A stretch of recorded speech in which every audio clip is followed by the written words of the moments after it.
Sa tindi ng mga laro na ipinapakita ng Los Angeles Lakers ay hindi napigilan upang magbigay ng kanyang komento ang Dallas Mavericks legend at MVP na si Dirk Nowitzki. Hindi na tayo magpapaligoy-ligoy pa dahil ayon sa NBA 2007 MVP at Finals MVP noong 2011 ay hindi magugustuhin na makaharap sa playoffs ngayon ang Los Angeles Lakers. Reeves, 22 points, pull-up jumper, hits it! Well, mga Kapinoy Top Score, may pagbabasihan naman talaga ang opinyong ito dahil sa mga nagdaang laban ng Purple and Gold ay talaga namang pinatutunayan nila na hindi alatsamba ang kanilang winning streak. At ang nakakatakot pa rito para sa ibang mga NBA teams ay hindi nila alam kung sino ang posibleng mag-take over sa clutch time. Unahin muna sa listahan ang multiple MVP and arguably one of the best players sa history ng basketball na si LeBron. Scoring record now belongs to LeBron James. Na kahit sa kanyang edad na 41 years old ay patuloy pa ring ipinaparamdam ang kanyang galing sa paglalaro. Isunod muna ang running for MVP this season na si Luka Doncic na patuloy ang pagbibigay ng magagandang numero para sa kanyang koponan. Pulls back, three-pointer, bang! Luka Doncic nails the three! At ang ikatlo ay ang sumisibol na Lakers superstar sa katauhan ng malupet na si Austin Reeves. Reeves splits the defense, the floater in the paint, it's good! At the buzzer! Na kung kinakailangan ni LBJ at Luka Magic ng scoring backup ay kayang-kayang mag-ambag ng at least 20 points pataas in any given time. Sa katunayan, ngayong 2025 to 2026 season ay nag-a-average ang sensational point guard ng 23.6 points per game, 4.7 rebounds at 5.5 assists per game. At hindi basta-basta scoring option itong tisoy na gwardiya ng Lakers dahil pinatunayan niya ito nang minsang umukit ng kanyang career high 51 points laban sa Sacramento Kings.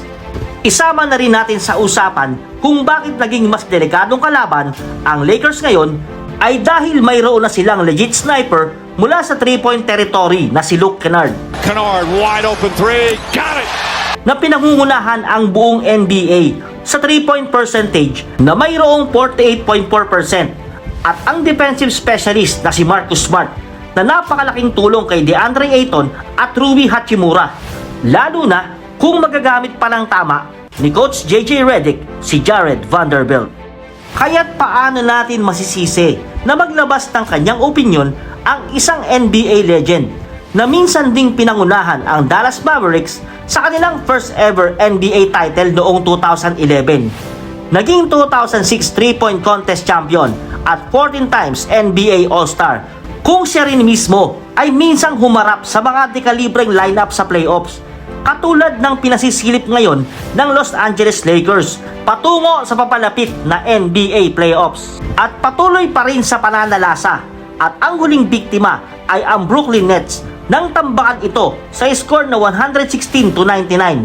Muling pinangunahan ni Luka Doncic ang Los Angeles Lakers nang kumulekta ito ng 41 points at 8 rebounds, samahan mo pa ng 3 3-point shot. Tumikada naman si Austin Reeves ng 26 points at 8 rebounds habang si LeBron ay nagbigay ng 14 na puntos. Idagdag mo pa ang 8 assists at 6 na rebounds. 8 points para kay Rui Hachimura, 10 points naman para kay Jackson Hayes, 9 points para kay DeAndre Ayton at 5 naman para kay Luke Kennard. At ang nagpasarap sa laro ay ang bonus 3-point shot ni Bronny James.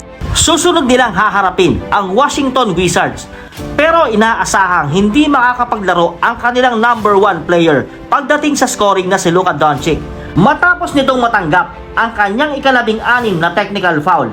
Dahil sa ilalim ng NBA rules, ang sino mang manlalaro ang makakatanggap ng 16 na technical foul sa loob ng single regular season ay otomatikong papatawan ng 1-game suspension.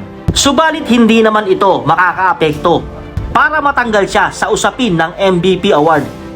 Sa palagay mo, ay tama kaya ang pananaw ni Dirk Nowitzki na mahirap makasagupa this playoffs ang Lakers? Ikomento mo na yan sa baba. At lagi mong tatandaan, basta't kwentuhan at usapang basketball, tara dito sa Pinoy Top Score. Vanderbilt off the bounce, Kennard cuts and finishes with his offhand.